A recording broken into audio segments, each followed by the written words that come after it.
नमस्कार प्यारे साथियों, एक बार फिर से आप सभी का स्वागत है हमारे YouTube चैनल धारित्री करंट अफेयर्स के एक और नए वीडियो में, जो 14 जुलाई से 31 अगस्त की समसामयिक घटनाओं का संग्रह होगा।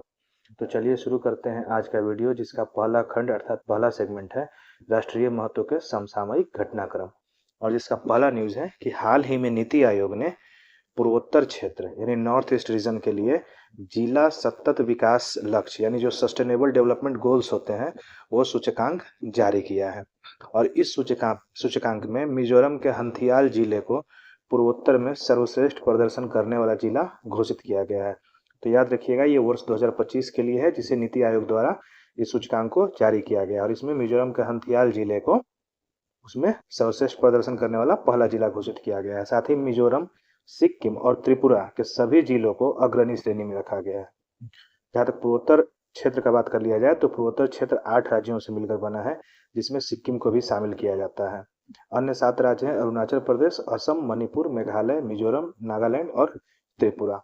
साथ ही यह सूचकांक जो है सतत विकास लक्ष्यों के लिए विभिन्न संकेतकों का उपयोग करता है, जैसे गरीबी, स्वास्थ्य, शिक्षा, लैंगिक समानता, स्वच्छ जल और स्वच्छता। तो इन सभी बिंदुओं पर यह सूचकांक तैयार किया जाता है, तो इसे ध्यान रखिएगा। अगला न्यूज है कि हाल ही में मैत्री ग्रांट्स वर्ष 2025 का जो है, ये एक पहल है जो ऑस्ट्रेलिया और भारत के बीच जो है आपसी सहयोग और आदान प्रदान को बढ़ावा देने के लिए शुरू किया गया है। और ये किस पर आधारित है? तो ये संस्कृति, शिक्षा और शोध जैसे क्षेत्रों पर केंद्रित है। तो ध्यान रखिएगा, मैत्री ग्रांट जो है ऑस्ट्रेलिया और भारत के बीच संस्कृति, शिक्षा और शोध जैसे क्षेत्रों पर केंद्रित एक पहल है। और यह centre for Australia India relations के द्वारा संचालित किया जाता है। तो मैत्री ग्रांट्स ध्यान में रखिएगा। अगला न्यूज है कि हाल ही में भारतीय सेना द्वारा वर्ष 2025 का प्रचंड शक्ति अभ्यास का आयोजन जो है वो कहाँ किया गया है? तो उत्तर प्रदेश के मेरठ शहर में। तो इसे भी ध्यान में रखेंगे। अगला है कि हाल ही में पशुधन और मुर्गी पालन को आधिकारिक तौर पर कृषि का दर्जा देने वाला भारत का पहला राज्य कौन बना है? तो ये महाराष्ट्र है। तो इसे भी ध्यान में रखेंगे। ध्यान रखिएगा, ये पशुधन और मुर्गी पालन को आधिकारिक तौर पर कृषि का दर्जा दिया गया है। इसमें ये अब से पहले नहीं किया गया था। ये महाराष्ट्र ऐसा करने वाला देश का पहला राज्य बना है। अगला न्यूज है कि हाल ही में भारतीय सेना द्वारा लद्दाख में, ये जगह याद रखिएगा, भारतीय सेना द्वारा लद्दाख में स्वदेशी रूप से विकसित वायु रक्षा प्रणाली आकाश प्राइम का सफलतापूर्वक परीक्षण किया गया है। और ये न्यूज़ हाल फिलहाल में काफ़ी चर्चा में रहा था। आकाश प्राइम का जो आकाश से संबंधित जो वायु रक्षा प्रणाली है ऑपरेशन सिंदूर के दौरान, तो इसी से संबंधित ये न्यूज़ अत्यंत महत्वपूर्ण हो जाता है कि उसके नेक्स्ट वर्जन का यानी अपग्रेडेड वर्जन का, जिसे आकाश प्राइम कहा जा रहा है, उसका हाल ही में लद्दाख में सफलतापूर्वक परीक्षण किया गया है। अब इससे संबंधित जो महत्वपूर्ण तथ्य हैं उसे हम देखेंगे कि इसका विकासकर्ता जो है डीआरडीओ है। और यह एक मध्यम दूरी की, ध्यान रखेंगे, ये मध्यम दूरी की सतह से हवा यानी सरफेस टू एयर, सतह से हवा में मार करने वाली मिसाइल है। और इसकी मारक क्षमता जो है वो 25 से 30 किलोमीटर तक है। और इसे 4500 मीटर तक की ऊंचाई पर भी तैनात किया जा सकता है। ध्यान रखिएगा, जो आकाश वायु रक्षा प्रणाली है वो इसका अपग्रेडेड वर्जन है, यानी कि खास करके इसे डिजाइन किया गया है, इसे बनाया गया है हाई ऑल्टीट्यूड के लिए, यानी कि ऊंचे ऊंचे क्षेत्र में भी इसको डिप्लॉय किया जा सकता है।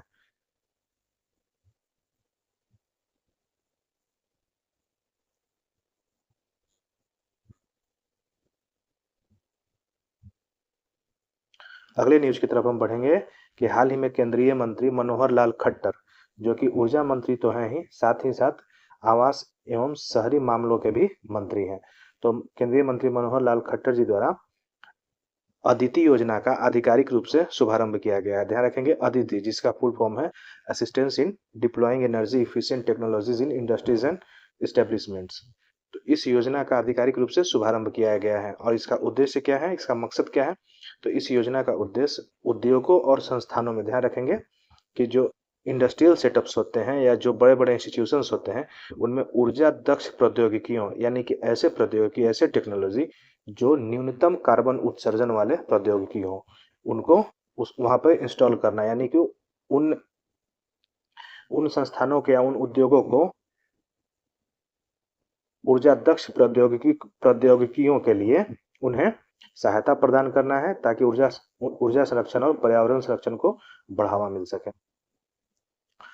अगला न्यूज है कि हाल ही में भारत की पहली जो स्वदेशी मलेरिया वैक्सीन है, जिसे भारतीय आयुर्विज्ञान अनुसंधान परिषद यानी ICMR द्वारा विकसित किया जा रहा है, का नाम क्या है? तो यह है एडफ्लूसिवैक्स। तो इसे हम ध्यान में रखेंगे।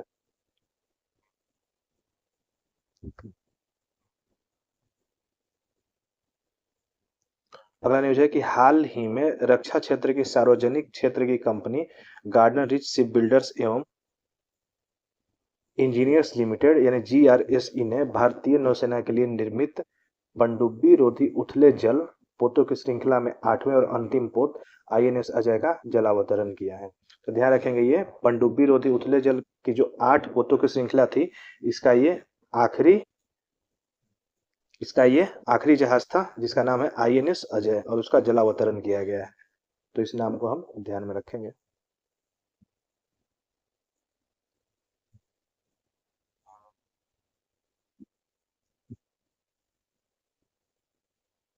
अगला न्यूज है कि हाल ही में SASCI अर्थात special assistance to states for capital investment development of iconic tourist centres to global scale, ये SASCI स्कीम है। इसका उद्देश्य जो है, पहले तो ये पर्यटन मंत्रालय के द्वारा शुरू किया गया है, और इस योजना का उद्देश्य जो देश के विभिन्न राज्यों में अभी भी ऐसे प्रतिष्ठित पर्यटन स्थल हैं जिनका विकास जो है उस स्तर तक नहीं हो पाया है, ताकि वो वैश्विक पर्यटन के मानचित्र में वो अपना स्थान बना सके। तो ऐसे कम ज्ञात लेकिन प्रतिष्ठित पर्यटन पर्यटन स्थलों स्थलों को इस स्कीम के द्वारा अर्थात इस योजना या पहल के द्वारा उन्हें विकसित किया जाना है, ताकि वो भी वैश्विक पर्यटन मानचित्र पर अपना स्थान बना सके। अगले न्यूज की तरफ हम बढ़ेंगे, जो है स्वच्छता सर्वेक्षण 2024-25 और इससे संबंधित पुरस्कार। तो सबसे पहले तो ये कार्यक्रम जो है दिल्ली में आवासन और शहरी कार्य मंत्रालय द्वारा आयोजित किया गया था, और इससे संबंधित सारे पुरस्कार जो हैं वो राष्ट्रपति द्रौपदी मुर्मू जी द्वारा प्रदान किए गए हैं। और इसमें बिहार के गया जी जिसे पूर्व में गया शहर के भी नाम से जाना जाता था, अब इसका नाम बदलकर गया जी कर दिया गया है। तो बिहार के गया जी ने 10 लाख से ज्यादा की आबादी वाले शहरों की श्रेणी में पूरे देश में 27वां स्थान हासिल किया है। ध्यान रखेंगे, ये काफी महत्वपूर्ण हो जाता है, क्योंकि पिछले वर्ष गया जी का जो रैंक था स्वच्छता सर्वेक्षण में वो 272वां था, यानी कि एक काफी ही लंबा छलांग जो है इस शहर ने लिया है, और 272वें स्थान से 27वें स्थान पर इस वर्ष अपना स्थान सुनिश्चित किया गया है। और जबकि अगर बिहार में जितने शहर हैं उनमें ये पहले पायदान पर है। अब इससे संबंधित देश भर में कुछ अन्य शहरों के बारे में भी देख लेते हैं, जिसमें सुपर स्वच्छ लीग सिटीज है। इसमें देख लेते हैं कि 10 लाख से अधिक जनसंख्या वाले शहरों में पहले स्थान पर इंदौर है। ध्यान रखिएगा, इसमें कैटेगरी बांटा गया है, 10 लाख से अधिक आबादी वाले शहर, फिर ऐसे शहर जिसकी आबादी जो है, जिसकी जनसंख्या जो है 3 लाख से 10 लाख के बीच में है। तो तो 10 लाख से अधिक आबादी वाले शहरों में इंदौर जो है पहले स्थान पर है, और वैसे शहर जिसकी आबादी 3 लाख से 10 लाख के बीच है उसमें नोएडा जो है पहले स्थान पर है। 50 लाख से 3 लाख के बीच आबादी वाले शहर में न्यू दिल्ली म्यूनिसिपल काउंसिल है, और 20,000 से 50,000 तक के शहर में वीटा है, और उसी तरह से 20,000 से कम आबादी वाले शहर में पंचगनी है।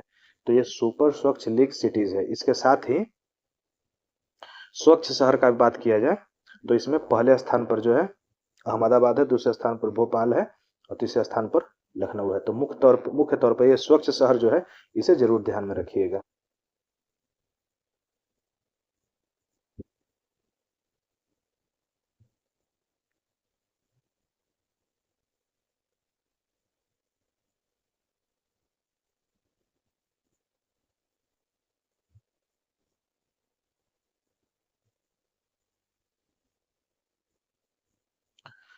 अगले न्यूज की तरफ बढ़ेंगे कि हाल ही में चर्चा में रही खबरों के अनुसार भारतीय वायुसेना ने सितंबर 2025 तक भारत के सैन्य विमानन क्षेत्र में 6 दशक से भी अधिक समय तक अपनी सेवाएं देने वाली MiG-21 लड़ाकू विमानों को सेवानिवृत्त कर देगी। ये न्यूज हाल फिलहाल में ही चर्चा में रहा था कि भारतीय वायुसेना जो है वो 6 दशक से भी अधिक समय तक भारतीय वायुसेना में अपनी सेवा देने वाली MiG-21 जो फाइटर जेट्स यानी लड़ाकू विमान है उनको अब सेवानिवृत्त करेगी। और उसका जगह जो है यानी कि उसका जगह जो लेगा वो तेजस मार्क 1 विमानों द्वारा उसका जगह जो है लिया जाएगा।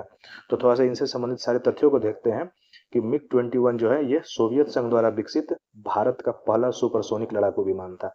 इसे ध्यान में रखेंगे, ये भारत का पहला सुपरसोनिक लड़ाकू विमान था जिसे सोवियत संघ यानी आज जो रसिया है, जो कभी एक समय में सोवियत संघ हुआ करता था या सोवियत रसिया हुआ करता था, उसके द्वारा ये डेवलप किया गया था, जिसे वर्ष 1963 में पहली बार भारतीय वायुसेना के बेड़े में शामिल किया गया था। हाल के वर्षों में अपनी उड़ान के दौरान लगातार क्रैश होने के कारण इसे उड़ता हुआ ताबूत भी कहा जाने लगा था। तो इसी कारण से जो है इससे संबंधित बहुत सारी दुर्घटनाएं लगातार बढ़ती जा रही थी, आप लोगों ने भी सुना होगा। इसलिए हमारी वायुसेना ने ये डिसाइड किया है कि इसके सारे जितने भी जो बेड़े बचे हुए हैं, उन बेड़े में जितने भी जो फाइटर जेट्स हैं उनको अब सेवानिवृत्त किया जाए और उनकी जगह पे तेजस मार्क 1A विमानों को उनके रिप्लेसमेंट के तौर पे लाया जाए। तो इसे ध्यान में रखिएगा, इससे संबंधित सारे तथ्यों को। अगला न्यूज है ऑपरेशन महादेव, काफी महत्वपूर्ण न्यूज है। इसे हाल ही में भारतीय सेना द्वारा जम्मू एवं कश्मीर में 22 अप्रैल 2025 को पहलगाम के बैसरन घाटी में हुए आतंकी हमले के जवाब में शुरू किया गया एक आतंकवादी रोधी अभियान था। ध्यान रखिएगा कि इसमें पहलगाम में जो हमला हुआ था, जो ये पाकिस्तान प्रायोजित आतंकवादियों ने जो हमला किया था, तो उसमें जितने भी आतंकवादी शामिल थे उन सारे आतंकवादियों को ऑपरेशन महादेव के अंतर्गत हमारी सेना ने उन सारे लश्कर तैयबा से जुड़े आतंकवादियों को इस ऑपरेशन के अंतर्गत खत्म कर दिया है। तो इसलिए इस ऑपरेशन का नाम ध्यान में रखिएगा। अगला है बोल्ड कुरुक्षेत्र अभ्यास 2025। ये भारत और सिंगापुर के बीच प्रत्येक वर्ष आयोजित किया जाने वाला एक संयुक्त सैन्य अभ्यास है और वर्ष 2025 के 14वें संस्करण का आयोजन जो है राजस्थान के जोधपुर में हुआ है। तो ये हम ध्यान में रखेंगे। अगला न्यूज है कि हाल ही में कर्नाटक के कोलार जिले में, इस जगह का हम नाम याद रखेंगे, काफी महत्वपूर्ण है कि कर्नाटक के कोलार जिले की एक महिला निवासी में दुनिया का एक नया रक्त समूह खोजा गया है। यानी कि अब तक जितने भी ज्ञात रक्त समूह थे उनसे अलग हटके पहली बार एक नया रक्त समूह खोजा गया है जिसे CRIB नाम दिया गया है। ये नाम हम ध्यान में रखेंगे। अब तक जितने भी रक्त समूह थे उसमें जो सबसे प्रचलित जो रक्त समूह प्रणाली है, जिसे हम सभी लोग ABO प्रणाली के नाम से जानते हैं, इसी खोज जो है वर्ष 1900 में कार्ल लैंडस्टीनर के द्वारा किया गया था। और इस रक्त समूह प्रणाली के अंतर्गत यानी ABO सिस्टम के यानी ABO रक्त प्रणाली के अंतर्गत मुख्यतया 4 तरह के रक्त समूह पाए जाते हैं, A, B, AB और O, यानी group A, group B, group AB और ग्रुप O। जिसमें ग्रुप O वाले सारे जितने भी जिनका भी ब्लड ग्रुप O होता है उन्हें वो समूह वाले को सार्वत्रिक दाता यानी यूनिवर्सल डोनर कहा जाता है। यानी कि इस समूह वाले सारे व्यक्ति जो हैं वो अन्य दूसरे समूह के किसी भी व्यक्ति को अपना ब्लड जो है वो डोनेट कर सकते हैं या उनको अपना रक्त दे सकते हैं। उसी तरह से जो AB ब्लड ग्रुप है उन्हें उस समूह को सार्वत्रिक ग्राही यानी यूनिवर्सल रिसिपिएंट कहा जाता है। यानी कि AB जो है वो किसी भी ग्रुप के ब्लड को एक्सेप्ट कर सकते हैं बिना किसी परेशानी के, बिना किसी फिजिकल कॉम्प्लिकेशंस के। तो O और AB जो होता है ये हमें ध्यान में रखना है। अगला न्यूज है कि हाल ही में भारत द्वारा पाकिस्तान के साथ जो ऑपरेशन सिंदूर से पहले जो सिंधु जल संधि को स्थगित कर दिया गया था, तो हाल ही में न्यूज आया है कि उस सिंधु जल संधि के स्थगन के बाद जम्मू कश्मीर के रामबन जिला में चिनाब नदी पर सावलकोट जल विद्युत परियोजना के पुनर्निर्माण की घोषणा की गई है। तो ये जल विद्युत परियोजना का नाम याद रखिएगा जिसका सावलकोट जल विद्युत परियोजना है और जो जम्मू कश्मीर के रामबन जिला में चिनाब नदी से संबंधित है। अगला न्यूज है कि हाल ही में भारत को स्पेन से 16वें और अंतिम एयरबस C295MW सैन्य परिवहन विमान प्राप्त हुआ है। ध्यान रखेंगे इस एयरबस का नाम है C295MW, जो कि एक सैन्य परिवहन विमान है, यानी कि जो हमारे सेना के जवान होते हैं उनको एक जगह से दूसरी जगह ले जाने के काम में ये आता है। और ये किसके द्वारा दिया गया है? स्पेन के द्वारा, और ये 16वां था और अपनी श्रृंखला का ये अंतिम था।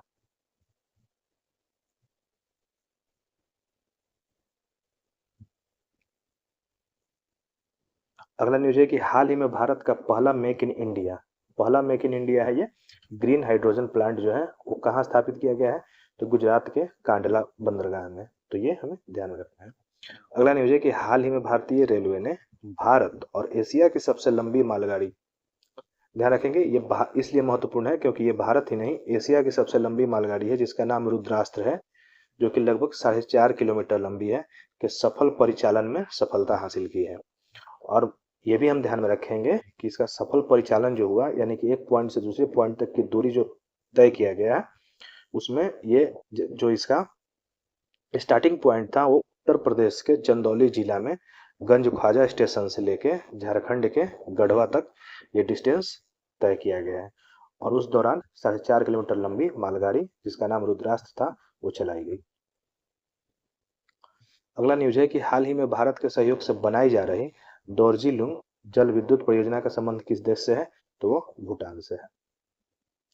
अगला न्यूज है कि हाल ही में तमिलनाडु देश का ऐसा पहला राज्य बन गया है जिसने केंद्र सरकार की राष्ट्रीय शिक्षा नीति को लागू न करते हुए अपनी स्वतंत्र राज्य शिक्षा नीति को आधिकारिक रूप से लागू किया है।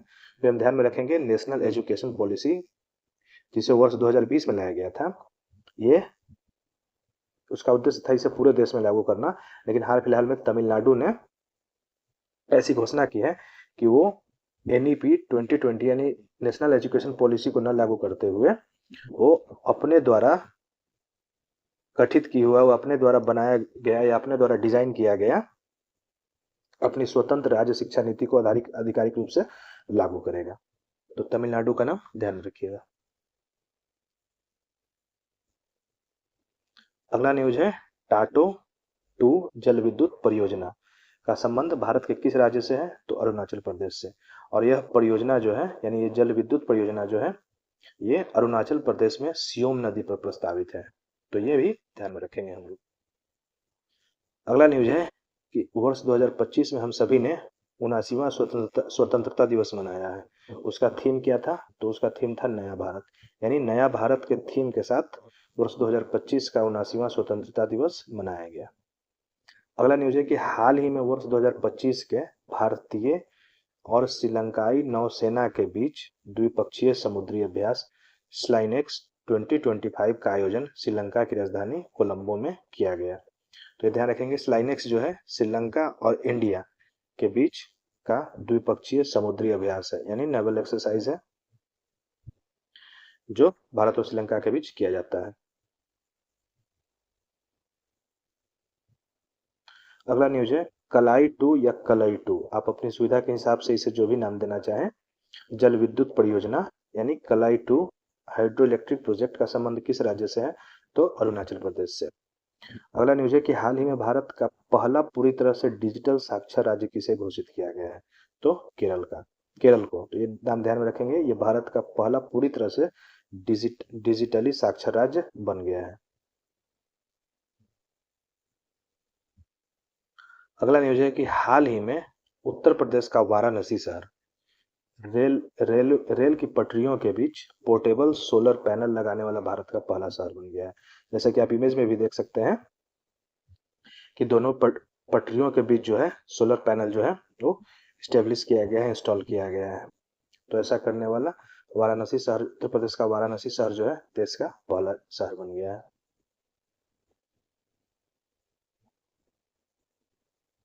अगला न्यूज है कि हाल ही में भारत और थाईलैंड के बीच द्विपक्षीय संयुक्त सैन्य अभ्यास मैत्री के 14वें संस्करण का आयोजन मेघालय में संपन्न हुआ है। तो ये ध्यान रखेंगे मैत्री सैन्य अभ्यास जो है वो प्रत्येक वर्ष भारत और थाईलैंड के बीच आयोजित किया जाता है, और इस वर्ष का आयोजन जो है वो मेघालय में संपन्न हुआ है। अगला न्यूज है प्रोजेक्ट आरोहण। इस पहल को या इस इनिशिएटिव को भारतीय राष्ट्रीय राजमार्ग प्राधिकरण यानी national highway authority of India द्वारा इस पहल को शुरू किया गया है। और इस पहल को शुरू किए जाने का उद्देश्य क्या है? तो वित्तीय बाधाओं को दूर कर जो टोल प्लाजा कर्मचारी होते हैं, यानी जो टोल पे काम करने वाले कर्मचारी होते हैं, उनके परिवार के बच्चों को गुणवत्तापूर्ण शिक्षा तक समान पहुंच प्रदान करना ही इस पहल का मुख्य उद्देश्य है। इस तरह से आज का हमारा एक खंड समाप्त होता है। अब हम लोग पढ़ेंगे अगले खंड की तरफ, जो है अंतर्राष्ट्रीय महत्व के समसामयिक घटनाक्रम, और जिसका पहला न्यूज है सिम्बेक्स एक्सरसाइज 2025। तो यह एक महत्वपूर्ण द्विपक्षीय समुद्री अभ्यास है, ध्यान रखेंगे। ये भी एक तरह का नेवल एक्सरसाइज है जो प्रत्येक वर्ष भारत और सिंगापुर के बीच आयोजित किया जाता है। और वर्ष 2025 में इसका 32वां संस्करण जो था, इसका आयोजन दक्षिण चीन सागर में किया जा रहा है, किया गया है, इसे हम ध्यान में रखें।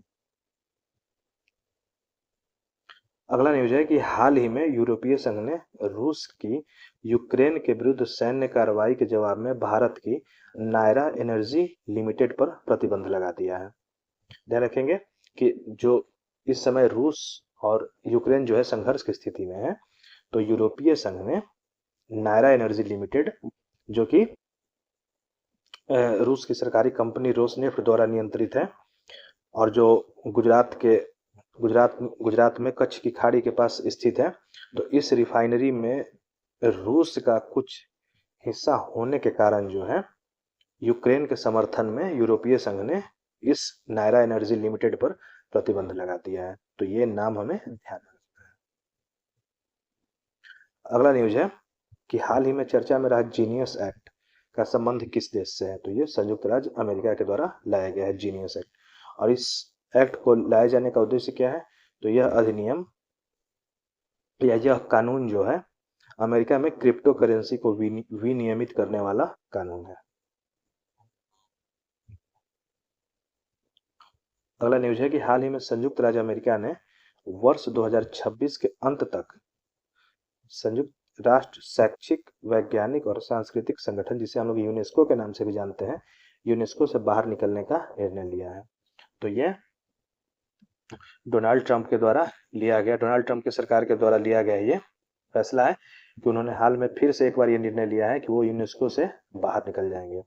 और अमेरिका ने अपने इस निर्णय के लिए यूनेस्को पर इजरायल विरोधी पक्षपात करने का आरोप लगाया है। और ऐसा पहली बार नहीं है कि जब ये यूनेस्को से बाहर आ रहे हैं, तो यह तीसरी बार है जब संयुक्त राज्य अमेरिका ने यूनेस्को से बाहर निकलने का फैसला किया है। सबसे पहले 1984 में जब रोनाल्ड रीगन थे, उसके बाद ट्रंप प्रशासन, यानी कि जब ट्रंप वर्ष 2017 में, और एक बार फिर से ट्रंप प्रशासन के समय 2025 में, यानी कि ये इसका तीसरा बार होगा जब अमेरिका जो है यूनेस्को से बाहर आएगा, यानी कि उसकी सदस्यता को छोड़ देगा। अब थोड़ा सा यूनेस्को के बारे में जान लेते हैं। तो यूनेस्को जो है संयुक्त राष्ट्र की एक विशेष एजेंसी है। यह शिक्षा, विज्ञान एवं संस्कृति के क्षेत्र में अंतर्राष्ट्रीय सहयोग के माध्यम से शांति स्थापित करने का प्रयास करती है। और इसका स्थापना जो है 16 नवंबर 1945 को किया गया था। और इसके प्रथम सत्र का आयोजन जो है वर्ष 1946 में पेरिस में हुआ था, और इसका मुख्यालय पेरिस में है।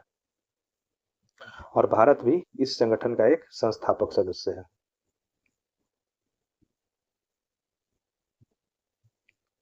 अगले न्यूज की तरफ हम बढ़ेंगे कि हाल ही में संयुक्त राष्ट्र सुरक्षा परिषद अर्थात यूनाइटेड नेशन सिक्योरिटी काउंसिल द्वारा अपनाए गए प्रस्ताव 2788, इसको ध्यान में रखिएगा। प्रस्ताव 2788 का मुख्य उद्देश्य क्या है? तो इस लाए गए प्रस्ताव का मुख्य उद्देश्य है अंतर्राष्ट्रीय विवादों के शांतिपूर्ण समाधान के तंत्रों को मजबूत करना।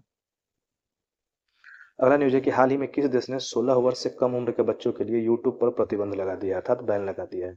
तो ऐसा करने वाला ऑस्ट्रेलिया है।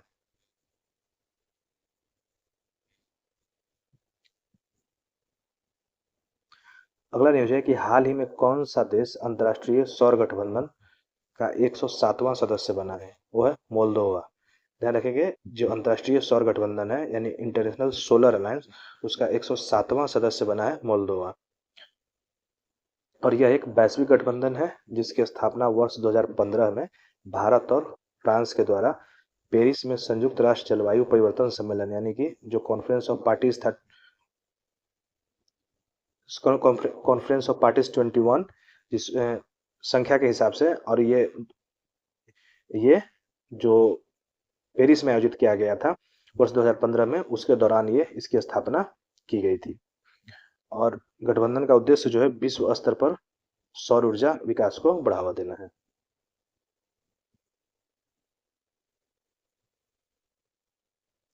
अगला न्यूज है कि हाल ही में RS-28 सरमत, जो क्या है, एक अंतर महाद्वीपीय बैलिस्टिक मिसाइल है, अर्थात इंटरकॉन्टिनेंटल बैलिस्टिक मिसाइल। इसे किस देश द्वारा विकसित किया गया है? तो इसे रूस के द्वारा विकसित किया गया है। और ये अंतर महाद्वीपीय अर्थात एक महाद्वीप से दूसरे महाद्वीप में ये मार कर सकती है, यानी एक महाद्वीप से दूसरे महाद्वीप तक इसका मारक क्षमता होता है, इसलिए इसे अंतर महाद्वीपीय कहा जाता है। और इस नाम को याद रखिएगा, जो है RS-28 सरमत, जिसे रूस द्वारा विकसित किया गया है। अगला न्यूज है कि हाल ही में वैश्विक स्तर पर तुवालू, यह वह पहला देश बनने जा रहा है, नाम याद रखेंगे हम, तुवालू वह पहला देश बनने जा रहा है जो जलवायु परिवर्तन और बढ़ते समुद्र स्तर के कारण अपनी पूरी आबादी के लिए ऑस्ट्रेलिया में नियोजित प्रवास यानी एक जो प्लान्ड माइग्रेशन है की तैयारी कर रहा है। एक छोटा सा देश है जिसकी आबादी 10-11 हजार के आसपास है और जिसकी राजधानी फूनाफूटी है, और ये दक्षिणी प्रशांत महासागर में हवाई और ऑस्ट्रेलिया के बीच एक छोटा सा देश है। तो इस देश को ऐसा खतरा है कि आने वाले कुछ वर्षों में यह देश जो है पूरी तरह से डूब जाएगा। इसके कारण ये नियोजित प्रवास अर्थात प्लान्ड माइग्रेशन कर रहा है, जिसके तहत अपनी पूरी आबादी को यह ऑस्ट्रेलिया में शिफ्ट करेगा। और यह कदम फल्लेपिली संघ संधि के तहत उठाया जा रहा है, इस संधि के अनुसार ऑस्ट्रेलिया प्रति वर्ष 280 तुवालू वासियों को अस्थायी निवास देगा, जिससे उन्हें जलवायु परिवर्तन के बढ़ते प्रभावों से सुरक्षित स्थान मिल सके। तो ये काफी महत्वपूर्ण न्यूज है, इसे ध्यान में रखेंगे हम लोग।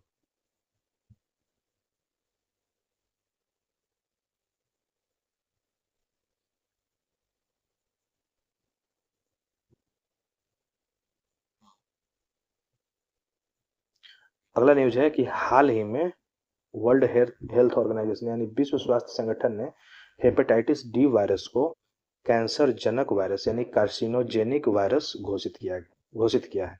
तो ध्यान में रखिएगा, हेपेटाइटिस डी को WHO द्वारा कार्सिनोजेनिक वायरस घोषित कर दिया गया है, यानी ये कैंसरस है।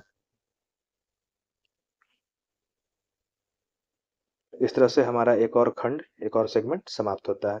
अब हम लोग अगले खंड की ओर बढ़ेंगे, जो है भारत और विश्व भूगोल, पर्यावरण, पारिस्थितिकी, जैव विविधता, जलवायु परिवर्तन से संबंधित महत्वपूर्ण समसामयिक घटनाक्रम। और इसका पहला न्यूज है कि हाल ही में केंद्रीय नवीन एवं नवीकरणीय ऊर्जा मंत्री प्रहलाद जोशी, ये नाम हम ध्यान में रखेंगे, ने सूचना देते हुए कहा है कि भारत ने अपनी कुल स्थापित बिजली उत्पादन क्षमता का 50% अब गैर जीवाश्म ईंधन स्रोतों से प्राप्त कर लिया है।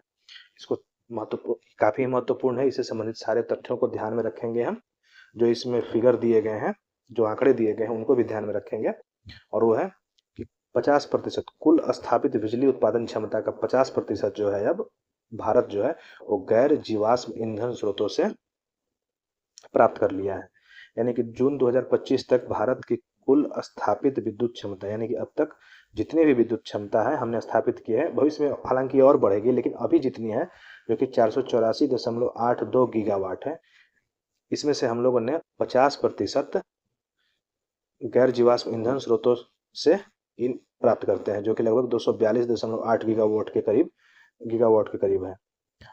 और ऐसा करने के लिए भारत ने एक संकल्प लिया था, और वो संकल्प क्या था? तो भारत ने दिसंबर 2015 में हस्ताक्षरित पेरिस समझौते के तहत यह तय किया था कि वर्ष 2030 तक अपनी ऊर्जा जरूरतों का 50% हिस्सा नवीकरणीय स्रोतों से हासिल करेगा, यानी कि गैर जीवाश्म ईंधन स्रोतों से हासिल करेगा। यानी कि हमने जो एक डेडलाइन तय किया था वर्ष 2030, उससे 5 वर्ष पूर्व ही हमने वो लक्ष्य जो है हासिल कर लिया है।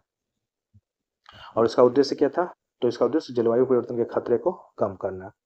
साथ ही भारत ने वर्ष 2030 तक 500 गीगावाट नवीकरणीय ऊर्जा आधारित बिजली उत्पादन का लक्ष्य रखा है। तो ध्यान रखिएगा, अभी तक हमने सिर्फ 242.8 गीगावाट ही नवीकरणीय ऊर्जा आधारित बिजली का उत्पादन हम लोग करते हैं, और ये लक्ष्य बढ़ाकर 2030 तक 500 गीगावाट तक इसको ले जाना है।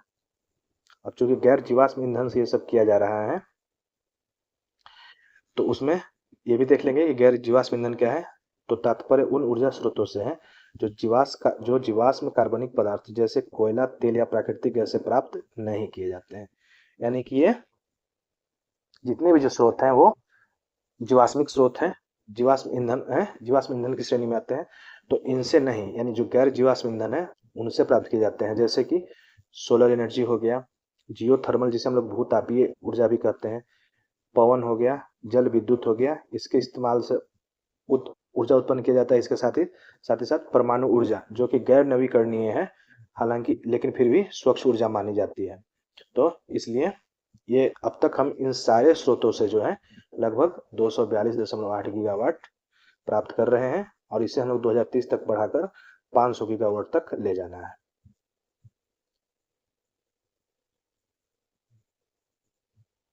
अगला न्यूज है कि हाल ही में भारतीय भूवैज्ञानिक सर्वेक्षण और परमाणु खनिज निदेशालय ने राजस्थान के भाटी खेड़ा नामक क्षेत्र में दुर्लभ मृदा खनिजों के बड़े भंडार की खोज की है। तो ये नाम हमें याद रखना है कि राजस्थान के भाटी खेड़ा नामक क्षेत्र में जो रेयर अर्थ मिनरल्स होते हैं उसके बड़े भंडार का खोज किया गया है। अगला न्यूज है कि हाल ही में आर्द्र भूमियों पर जो रामसर कन्वेंशन होता है उसके अनुबंधकारी पक्षकारों यानी जितने भी जो सिग्नेटरी हैं यानी कि हस्ताक्षर करता है, उनके सम्मेलन यानी कॉन्फ्रेंस ऑफ पार्टीज 15 की 15वीं बैठक यानी कि पक्षकारों के सम्मेलन का 15वां बैठक जो है उसका आयोजन जिम्बाब्वे के विक्टोरिया फॉल्स में किया गया है। तो ये हम ध्यान में रखेंगे। और जिम्बाब्वे ने चीन के बाद 3 वर्षों के लिए, अगले 3 वर्षों के लिए रामसर कन्वेंशन की अध्यक्षता संभाली है, यानी कि अगले 3 वर्षों तक इसकी अध्यक्षता जिम्बाब्वे के पास होगी। और अगली बैठक का आयोजन यानी कॉन्फ्रेंस ऑफ पार्टी 16 यानी 16वें बैठक का आयोजन जो है वो वर्ष 2028 में पनामा जो कि एक मध्य अमेरिकी देश है वहां पर किया जाएगा। यानी कि ये दोनों नाम यानी कि कॉन्फ्रेंस ऑफ पार्टी 16 यानी जो पनामा में होने जा रहा है वो भी हम ध्यान रखेंगे, और इस वर्ष का जो हुआ है वो भी हम ध्यान रखेंगे। ये काफी महत्वपूर्ण है। अगला न्यूज है कि हाल ही में तूफान पोडुल यानी जो टाइफून पोडुल है उस तूफान ने किस देश को प्रभावित किया है, तो ताइवान को। इस तरह से हमारा एक और सेगमेंट खत्म होता है। अगला सेगमेंट है भारतीय राज्य व्यवस्था और शासन से संबंधित महत्वपूर्ण समसामयिक घटनाक्रम। और इसका पहला न्यूज है कि हाल ही में राष्ट्रपति द्रौपदी मुर्मू ने संविधान के अनुच्छेद 80 के तहत प्रदत्त शक्तियों का उपयोग करते हुए राज्यसभा के लिए 4 नए सदस्यों को मनोनीत किया है। तो ये भी काफी महत्वपूर्ण है। इससे संबंधित सारे तथ्यों को हम देखेंगे कि अनुच्छेद 80 का प्रयोग करते हुए राष्ट्रपति द्रौपदी मुर्मू जी ने राज्यसभा के लिए 4 सदस्यों को मनोनीत किया है, जिनमें वो 4 महत्वपूर्ण नाम कौन कौन से हैं, तो उज्जवल देवराव निकम, सी सदानंद मास्टर, हर्षवर्धन श्रृंगला और डॉक्टर मीनाक्षी जैन। ये 4 नाम है। ये 4 नामों को ध्यान में रखिएगा। अब चूंकि अनुच्छेद 80 का प्रयोग करते हुए हैं तो हम लोग ये संविधान के अनुच्छेद 80 को भी देखेंगे कि ये राज्यसभा के सदस्यों की अधिकतम संख्या 250 निर्धारित करता है। ये हम ध्यान रखेंगे कि अभी तक फिलहाल तक ये राज्यसभा में अधिकतम जो संख्या हो वो 250 हो सकता है, ऐसा इस अनुच्छेद का प्रावधान है। इस 250 सीटों में जो 12 सदस्य हैं वो राष्ट्रपति द्वारा मनोनीत किए जाते हैं, और 238 सदस्य और 238 जो होते हैं 238 सीट जो होते हैं वो सदस्य राज्यों और 2 केंद्र शासित प्रदेशों के प्रतिनिधि के द्वारा फुलफिल किए जाते हैं। और जहां तक वर्तमान में इसकी संख्या का बात कर लिया जाए तो वर्तमान में राज्यसभा सदस्यों की संख्या जो है 245 है, जिसमें से 233 जो है राज्यों के साथ साथ दिल्ली और पुडुचेरी केंद्र शासित प्रदेशों के प्रतिनिधि के द्वारा फुलफिल किए जा रहे हैं, और इसमें 12 जो है राष्ट्रपति के द्वारा नामित किए गए हैं। और इसी 12 जो कि राष्ट्रपति के क्षेत्राधिकार में आता है उसमें से 4 नाम जो है ऊपर आपको दिए गए हैं जिन्हें ध्यान में रखना है।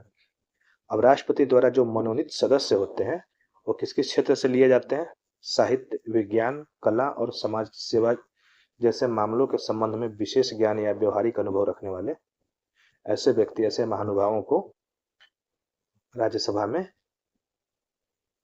राष्ट्रपति के द्वारा मनोनीत किया जाता है। तो इन सब तथ्यों को ध्यान में रखिए। अगला न्यूज है कि हाल ही में पूर्वी क्षेत्रीय परिषद, ऊपर हम लोगों ने नॉर्थ ईस्ट रीजन को देखा था, यहाँ पे हम लोग देखेंगे पूर्वी क्षेत्रीय परिषद। तो पूर्वी क्षेत्रीय परिषद की 27वीं बैठक का आयोजन जो है झारखंड की राजधानी रांची में हुआ है। तो केंद्रीय गृह एवं सहकारिता मंत्री अमित शाह ने इस बैठक की अध्यक्षता की है। पूर्वी क्षेत्रीय परिषद में जो राज्य शामिल हैं उनके नाम प्रमुख हैं, जैसे झारखंड, बिहार, उड़ीसा और पश्चिम बंगाल। तो ये भी ध्यान में रखिएगा। और इस बैठक में झारखंड का प्रतिनिधित्व मुख्यमंत्री हेमंत सोरेन ने किया। ओडिशा का प्रतिनिधित्व मुख्यमंत्री मोहन चरण मांझी और उप मुख्यमंत्री पार्वती परिदा द्वारा किया गया।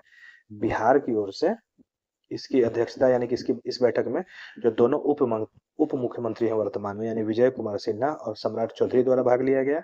और पश्चिम बंगाल की तरफ से प्रतिनिधित्व किया गया राज्य मंत्री चंद्रिमा भट्टाचार्य के द्वारा। तो इन नामों को ध्यान रखिएगा। अगला न्यूज है, हाल ही में सुप्रीम कोर्ट ने सुरक्षित और वाहन चलाने योग्य सड़कों के अधिकार को मौलिक अधिकार घोषित किया है। तो ये ध्यान रखिएगा कि सुरक्षित और वाहन चलाने योग्य सड़कों के अधिकार को मौलिक अधिकार में शामिल किया गया है सुप्रीम कोर्ट के द्वारा, और सुप्रीम कोर्ट ने इसे संविधान के आर्टिकल 21 का हिस्सा माना है। इस तरह से हमारा एक और सेगमेंट समाप्त होता है। हम लोग अगले सेगमेंट की ओर बढ़ेंगे, जो है भारतीय अर्थव्यवस्था से संबंधित समसामयिक घटनाक्रम, जिसका पहला न्यूज है कि हाल ही में केंद्रीय सांख्यिकी कार्यालय द्वारा जारी आंकड़ों के अनुसार जून 2025, ध्यान रखेंगे, जून 2025 में जो खुदरा मुद्रास्फीति है, यानी रिटेल इन्फ्लेशन, यानी कि जो खुदरा महंगाई है, वो खुदरा महंगाई घटकर 2.1% पर आ गई, जो कि पिछले 6 वर्षों में सबसे कम है। और इसीलिए ये न्यूज महत्वपूर्ण हो जाता है। यानी कि वर्ष 2025 का जो जून का महीना था, उसमें जो खुदरा महंगाई दर है वो घटकर 2.10% पर आ गई, और ये पिछले 6 वर्षों में सबसे कम है। और साथ में हम कुछ और तथ्य हैं जो ध्यान हमें रखना है कि जून में जो है 72 आधार अंकों का गिरावट दर्ज किया गया है 2025 की मई के तुलना में। और साथ ही अगर जून 2024 में बात किया जाए तो जून 2024 यानी पिछले वर्ष के इसी जून के महीने में यह खुदरा महंगाई दर जो था वो 5.08% था, यानी कि एक वर्ष में जो है लगभग इसमें 3% का गिरावट आया है। इस आंकड़े को हम लोग ध्यान में रखेंगे। और उपभोक्ता मूल्य सूचकांक आधारित मुद्रास्फीति मई 2025 में 2.82% थी। और सीएसओ का जहां तक बात आता है, वो सांख्यिकी एवं कार्यक्रम कार्यान्वयन मंत्रालय के अधीन कार्य करता है। थोड़ा सा उपभोक्ता मूल्य सूचकांक के बारे में देखेंगे, सीपीआई के बारे में, कि यह एक महत्वपूर्ण आर्थिक संकेतक है, यानी कि एक इकोनॉमिक इंडिकेटर है जो समय के साथ उपभोक्ताओं द्वारा खरीदी जाने वाली वस्तुओं, यानी कि जो इस्तेमाल में या उपभोग में लाई जाने वाली वस्तुएं या फिर सेवाएं, जैसे खाद्यान्न हो गए, वस्त्र हो गए, मकान का किराया हो गया, स्वास्थ्य हो गया, सेवाएं हो गई, शिक्षा हो गया, ईंधन हो गया, परिवहन हो गया, या और भी बहुत सारे चीज, उनके कीमतों में जो परिवर्तन होता है उस परिवर्तन को ये मापता है। और इसका उपयोग यानी उपभोक्ता मूल्य सूचकांक का उपयोग जो है एक व्यापक आर्थिक संकेतक के रूप में किया जाता है, जैसे खुदरा मुद्रास्फीति की गणना में, वेतन, पेंशन, भत्तों आदि को समायोजित करने के लिए, सरकार की आर्थिक नीतियों की समीक्षा में, और रिजर्व बैंक की मौद्रिक नीति तय करने में। तो इसे ध्यान रखिएगा। और वर्तमान में जो सीपीआई का आधार वर्ष है, यह भी हमें ध्यान रखना है कि वो 2012 है। अब थोड़ा देखेंगे अगला बिंदु जो है कि भारतीय रिजर्व बैंक अर्थात आरबीआई जो है वो मुद्रास्फीति लक्ष्य निर्धारण प्रणाली के अंतर्गत यह जिम्मेदारी आरबीआई को दिया गया है कि वह उपभोक्ता मूल्य सूचकांक आधारित मुद्रास्फीति को औसतन 4% पर बनाए रखे, जिसमें ±2% का अंतर जो है स्वीकार्य है। यानी कि 4% तक बनाए रखा जाने का आदेश जो है आरबीआई को दिया गया है। अब ये इसमें ±2% का अंतर आ सकता है, यानी कि ये 4 से कम होकर 2 पर भी जा सकता है और 4 से बढ़कर 6 पर भी जा सकता है। यानी कि 2% इसकी जो स्वीकार्य सीमा है वो 2% से लेकर 6% के बीच है। और यह लक्ष्य जो है फिलहाल वह अप्रैल 2021 से मार्च 2026 तक के लिए निर्धारित है। और ऐसा करने में इस समय भारतीय रिजर्व बैंक जो है वो सफल सफल है। तो इसको ध्यान में रखिएगा, इस स्वीकार्य सीमा को भी।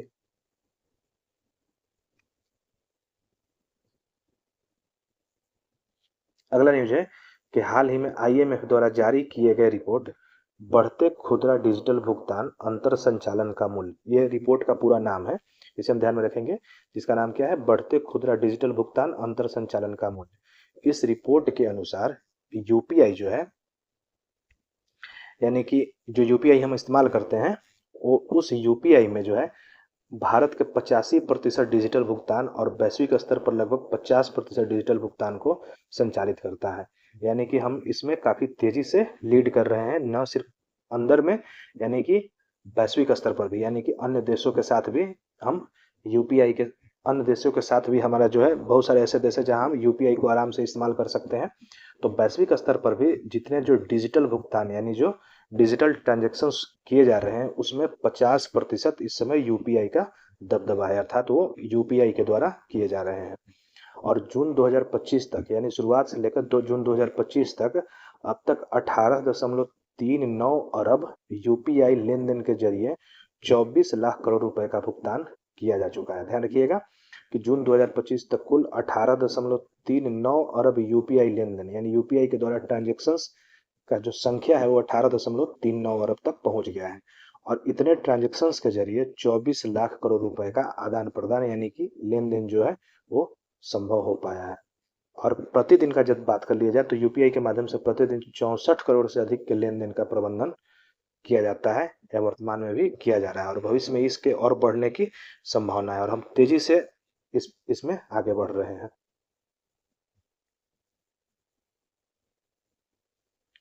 अगला न्यूज है कि हाल ही में भारत के वाणिज्य एवं उद्योग मंत्री पीयूष गोयल ने घोषणा की है कि भारत और यूरोपीय मुक्त व्यापार संघ, यानी कि यूरोपियन फ्री ट्रेड एसोसिएशन, यानी कि यूरोपीय मुक्त व्यापार संघ के अंतर्गत आने वाले जितने भी जो देश हैं, पीयूष गोयल ने घोषणा की है कि भारत और उन देशों के बीच जो है व्यापार एवं आर्थिक साझेदारी समझौता अक्टूबर 2025 से प्रभाव में आ जाएगी।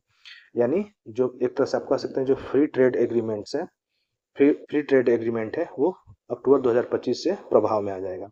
इस समझौते का उद्देश्य क्या है, तो जो टैरिफ होता है, यानी सीमा शुल्क होता है, उससे संबंधित बाधाओं को कम करने के साथ व्यापार को बढ़ावा देना है, निवेश को आकर्षित करना है और रोजगार का सृजन करना है। अब ये देखेंगे कि यूरोपीय मुक्त व्यापार संघ, जो कि एक अंतर सरकारी संगठन है, इसमें कौन कौन से देश शामिल हैं, तो इसमें आइसलैंड, लिक्टेंस लिक्टेंस्टीन, नॉर्वे और स्विट्जरलैंड, ये 4 देश जो है शामिल हैं। इन चारों का नाम ध्यान में रखिएगा, आइसलैंड, लिक्टेंस्टीन, नॉर्वे और स्विट्जरलैंड। और ये सभी चारों देश जो है यूरोपियन यूनियन के सदस्य नहीं है। और यह संगठन जो है वर्ष 1960 में स्टॉकहोम सम्मेलन के तहत स्थापित किया गया था। और इन्हीं देशों के साथ भारत का जो है फ्री ट्रेड एग्रीमेंट संभव हो जाएगा इसी वर्ष के अक्टूबर महीने से।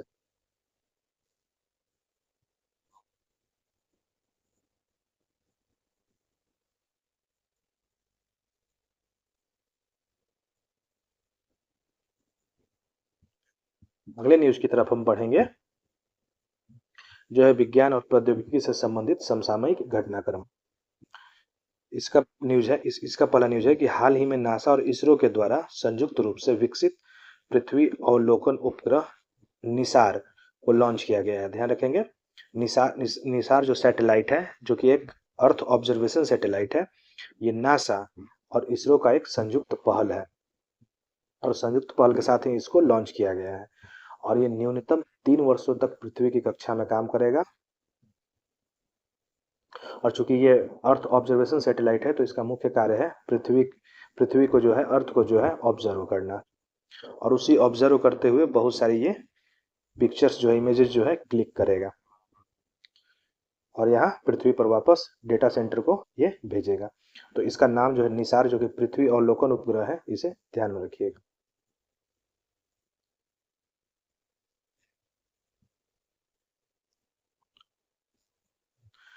अगला खंड है व्यक्ति दिवस, त्योहार, पुरस्कार और संस्था से संबंधित महत्वपूर्ण समसामयिक घटनाक्रम।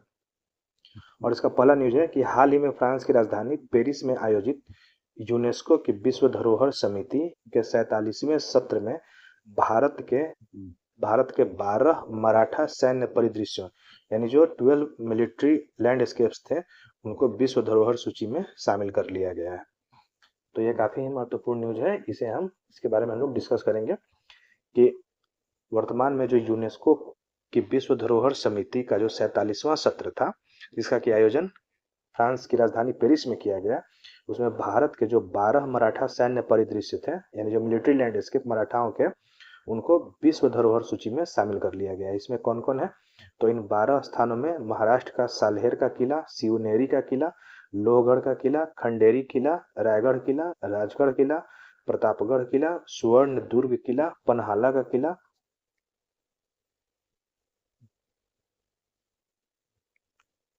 का किला, विजयदुर्ग किला, सिंधुदुर्ग किला और तमिलनाडु का जिंजी का किला। तो ये 12 मराठाओं के सैन्य परिदृश्य थे जिनको शामिल किया गया है। और इन किलेबंद क्षेत्रों का निर्माण जो है 17वीं से 19वीं शताब्दी के बीच किया गया था। और इन सभी किलों ने तटीय और पहाड़ी क्षेत्रों में रणनीतिक रूप से स्थित एक मजबूत रक्षा प्रणाली का काम किया, जिससे मराठा सैन्य शक्ति, व्यापार और क्षेत्रीय नियंत्रण में साथ ही इन्होंने समर्थन दिया। और इस तरह से यह भारत का 44वां विश्व धरोहर स्थल बन गया है।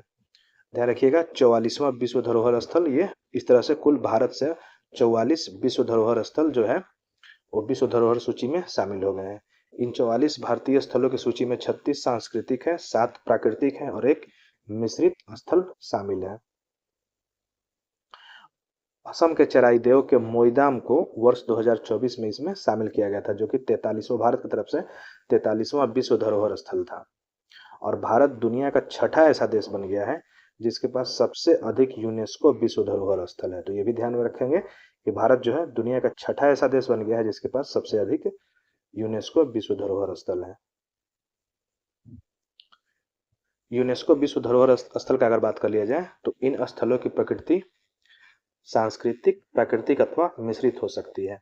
और विश्व धरोहर स्थल को विश्व धरोहर सम्मेलन वर्ष 1972 के तहत संरक्षित किया जाता है, जो कि यूनेस्को के सदस्य देशों द्वारा अपनाया गया एक अंतर्राष्ट्रीय समझौता है।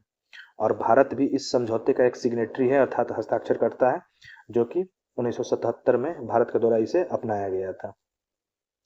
साथ ही ये ध्यान हमें रखना है कि यूनेस्को की जो अस्थायी सूची होती है, यूनेस्को की जो अस्थायी सूची है, उसमें यूनेस्को की विश्व धरोहर सूची या विश्व धरोहर स्थल में शामिल होने के लिए किसी स्थल को पहले उसके अस्थायी सूची में शामिल होना जरूरी है। यानी कि पहले जो टेंटेटिव लिस्ट बनाए जाते हैं उसमें किसी भी देश का जो धरोहर स्थल होता है उसको पहले यूनेस्को की अस्थायी सूची में शामिल किया जाता है और फिर अस्थायी सूची से निकालकर उसे विश्व धरोहर सूची या विश्व धरोहर स्थल में शामिल कर लिया जाता है। और इसी के आधार पर जो है अब भारत के पास जो है 44 ऐसे विरासत स्थल हैं जो कि इसमें शामिल है।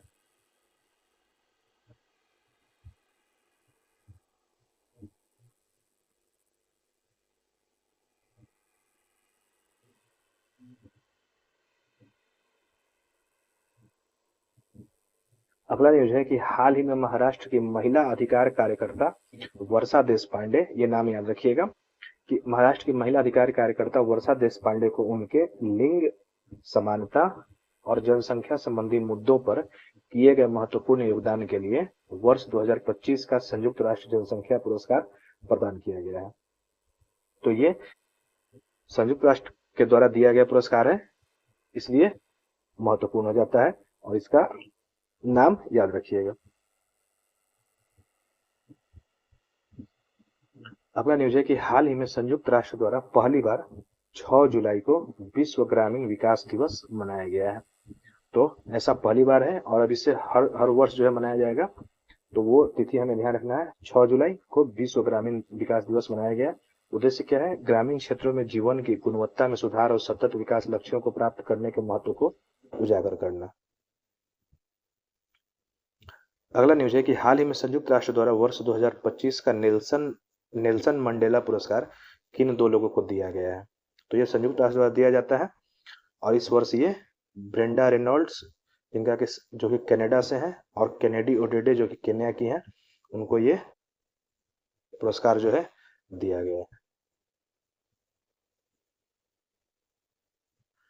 अगला न्यूज है राष्ट्रीय ध्वज दिवस, जो कि प्रत्येक वर्ष 22 जुलाई को मनाया जाता है। तो ये भी हमें ध्यान में रखना है कि प्रत्येक वर्ष 22 जुलाई को राष्ट्रीय ध्वज दिवस मनाया जाता है और वर्ष 1947 में इसी तिथि को यानी 22 जुलाई 1947 को ही संविधान सभा द्वारा भारतीय राष्ट्रीय ध्वज को औपचारिक रूप से स्वीकृत किया गया था। अगला न्यूज है कि हाल ही में चर्चा में रहा हट्टी जनजाति, जिनमें बहुपतित्व की प्रथा पाई जाती है। बहुपतित्व अर्थात जहां महिलाएं जो होती है, एक महिला जो होती है वो एक से अधिक मर्दों के साथ, एक से अधिक मर्द या मर्दों के साथ शादी करती है, इसलिए इसे बहुपतित्व कहा जाता है। तो वर्तमान में ये जो भारत की कुछ जनजाति है, जिनमें एक है हट्टी जनजाति जो कि हिमाचल प्रदेश और उत्तराखंड में पाई जाती है। तो हट्टी जनजाति में बहुपतित्व की प्रथा पाई जाती है और इसका मतलब है कि यह एक जो है सामाजिक प्रथा है जिसमें एक महिला एक ही समय में एक से अधिक पुरुषों से विवाह करती है। अगला न्यूज है 26वां कारगिल विजय दिवस। तो कारगिल विजय दिवस प्रत्येक वर्ष 26 जुलाई को मनाया जाता है, ध्यान रखिएगा। और इस वर्ष जो है ये 26वां कारगिल विजय दिवस था, जो कि वर्ष 1999 के कारगिल युद्ध में शहीद हुए वीर सैनिकों की याद में तथा पाकिस्तान पर भारत के विजय के उपलक्ष्य में ये प्रत्येक वर्ष 26 जुलाई को मनाया जाता है। और इसका इतिहास, अगर इसके इतिहास की तरफ झांकें तो भारत और पाकिस्तान के बीच 8 मई 1999 से 26 जुलाई 1999 तक का कारगिल का युद्ध हुआ और पाकिस्तानी सेना द्वारा लद्दाख के कारगिल जिले की रणनीतिक पहाड़ियों पर कब्जा किए जाने के पश्चात भारतीय सेना द्वारा ऑपरेशन विजय शुरू किया गया तथा उन पहाड़ियों पर जिन पर कि पाकिस्तान ने धोखे से नियंत्रण कर लिया था, तो उन पहाड़ियों को दोबारा भारतीय सेना द्वारा अपने नियंत्रण में लिया गया ऑपरेशन विजय शुरू करके। और ये ऑपरेशन विजय जो कि इस युद्ध का हिस्सा था और ये युद्ध जो है भारत और पाकिस्तान के बीच 8 मई 1999 से 26 जुलाई 1999 तक चला, जिसे हम लोग कारगिल युद्ध के नाम से जानते हैं। अगला न्यूज है the rise of the hitman, the Rohit Sharma नामक पुस्तक के लेखक आर कौशिक। एक पुस्तक है the rise of the hitman, Rohit Sharma उससे संबंधित ये पुस्तक है, जिनके लेखक है आर कौशिक।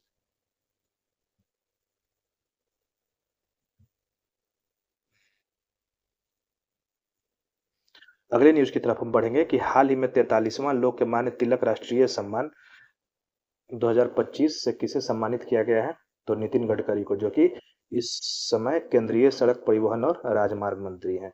तो ये भी ध्यान में रखेंगे कि 43वां लोकमान्य तिलक राष्ट्रीय सम्मान जो है नितिन गडकरी को दिया गया है और प्रत्येक वर्ष इस पुरस्कार से उन व्यक्तियों को सम्मानित किया जाता है जिन्होंने देश की प्रगति और विकास में उल्लेखनीय योगदान दिया।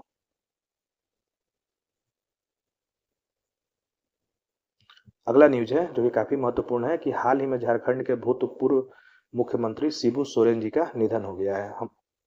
हम सभी लोग उनका नाम जानते ही होंगे, तो उनसे संबंधित थोड़ा तथ्यों को देख लेते हैं कि उनका जन्म जो है नेमरा गांव, रामगढ़ जिला, तत्कालीन बिहार और वर्तमान में अगर झारखंड में है। और चूंकि इनका जन्म जो है अविभाजित जो बिहार था 2000 से पहले का, उसके रामगढ़ जिला के नेमरा गांव में हुआ था और ये संथाल आदिवासी समुदाय से संबंध रखते हैं। और वर्ष 1972 में AK रॉय विनोद बिहारी महतो के साथ मिलकर झारखंड मुक्ति मोर्चा की स्थापना इन्होंने की थी। तो इन दो नामों को भी ध्यान में रखिएगा, AK रॉय और विनोद बिहारी महतो। और सर्वप्रथम दुमका से वर्ष 1980 में ये लोकसभा सांसद चुने गए थे और झारखंड के मुख्यमंत्री के रूप में 3 बार कार्य किया। हालांकि वो कार्यकाल काफी छोटा रहा, लेकिन फिर भी 3 बार ये मुख्यमंत्री बने, 2005, 2008 और 2009 से 2010। और संथाली भाषा में इन्हें दिशोम गुरु भी कहा जाता था। अगला न्यूज है कि हाल ही में एक पुस्तक प्रकाशित की गई है। इसका नाम है an undocumented wonder the making of the great Indian election के लेखक हैं एस वाई कुरैशी। तो इस पुस्तक का नाम ध्यान में रखिएगा कि an undocumented wonder the making of the great Indian election.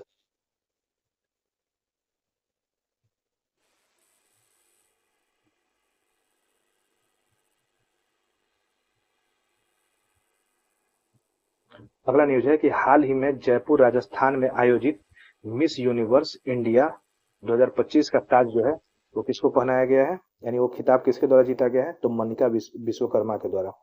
तो ध्यान रखेंगे हम लोग ये नाम मनिका विश्वकर्मा, जो कि 2025 में मिस यूनिवर्स इंडिया चुनी गई हैं। और ये इसका आयोजन जो मिस यूनिवर्स इंडिया का आयोजन जो है किया गया था राजस्थान की राजधानी जयपुर में। और चूंकि इन्होंने ये खिताब जीता है तो इसी के साथ जो इस जीत के साथ मनिका विश्वकर्मा इस वर्ष थाईलैंड में जो 74वीं मिस यूनिवर्स प्रतियोगिता का आयोजन किया जाएगा, तो उस 74वीं मिस यूनिवर्स प्रतियोगिता में ये भारत का प्रतिनिधित्व करेंगी। तो ये नाम हमें ध्यान रखना है। साथ ही 74वीं मिस यूनिवर्स प्रतियोगिता का आयोजन जो है इस वर्ष कहाँ होने वाला है, तो थाईलैंड में किया जाएगा। तो ये हमें ध्यान में रखना है।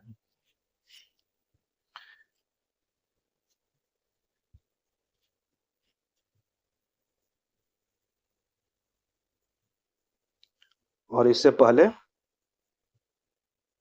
मिस यूनिवर्स प्रतियोगिता जीतने वाली जो भारतीय महिलाएं रही हैं उनमें सुष्मिता सेन जो कि 1994 में जीती थी, उसके बाद लारा दत्ता जो कि 2000 में, और हाल फिलहाल में हरनाज संधू वर्ष 2021 में इस प्रतियोगिता को जीतने वाली तीसरी भारतीय महिला रही हैं।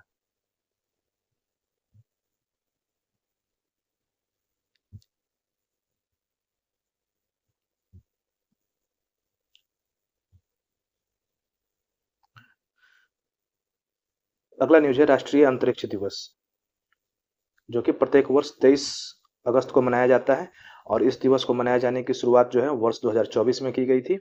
और इसी तिथि को वर्ष 2023 में इसरो के चंद्रयान 3 मिशन ने चंद्रमा के दक्षिणी ध्रुव के पास सफलतापूर्वक लैंडिंग की थी। तो उसी की याद में उसी मेमोरी को प्रत्येक वर्ष जो है ऑब्जर्व किया जाता है। और ये पिछले वर्ष से ही इसका शुरुआत किया गया है। और प्रत्येक वर्ष 23 अगस्त को डिसाइड किया गया है राष्ट्रीय अंतरिक्ष दिवस मनाए जाने के लिए। इसे ध्यान में रखिएगा।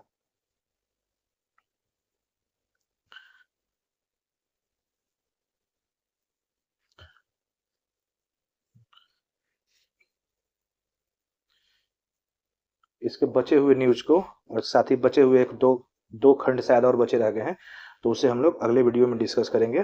तो आपका ज़्यादा समय ना लेते हुए इस वीडियो को आज मैं यहीं पर समाप्त करता हूं। उम्मीद करता हूं आपको ये वीडियो अच्छा लगा होगा। अगर आपको ये वीडियो अच्छा लगा होगा, आपके लिए हेल्पफुल होगा, तो इसे कोशिश करिएगा आप अपने अन्य दोस्तों के साथ भी जो किसी प्रतियोगी परीक्षाओं की तैयारी कर रहे होंगे उनके साथ आप इसे शेयर कर सकते हैं। साथ ही मेरे प्रयासों को सराहने के लिए और मेरे उत्साहवर्धन के लिए आप इस वीडियो को लाइक अवश्य करिएगा। जो भी आपका कीमती सुझाव होगा उसे जरूर ही ड्रॉप करिएगा और मेरे चैनल को अवश्य सब्सक्राइब करिएगा। तो एक बार फिर से इसी के साथ मैं इस वीडियो को समाप्त करता हूँ। एक बार फिर से आप सभी को नमस्कार। जय हिंद, वंदे मातरम।